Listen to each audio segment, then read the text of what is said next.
Донбассе вот сейчас как идут, так сказать, как уже должное. Например, вот украинское руководство все время говорит, что ни одного пункта этих договоренностей не выполнили наши оппоненты из Донбасса и России. Они не открыли границы, то есть не передали границы под контроль украинских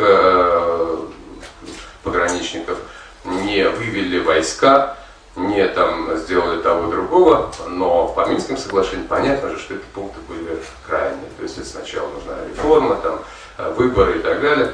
Но сейчас об этом все говорят как бы всерьез, при этом уже считая, что Минские соглашения, в том виде, в котором они были подписаны в те трагические для Украины дни, они неисполнимы в этом, при этой власти, при этом состоянии общества и так далее.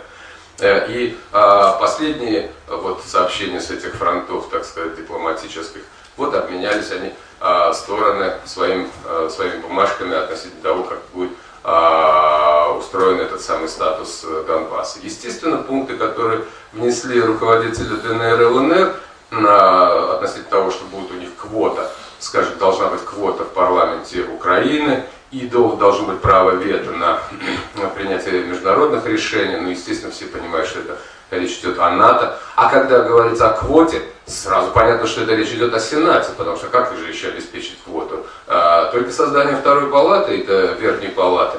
И тогда и другие регионы получают такие же права. Что стратегически правильно для Украины, но пока слово федерация, федерализация — это ужасное слово еще у украинского общества и истеблишмент не дошли до той мысли, что только федерализация может спасти единство, так сказать, сохранить единство Украины.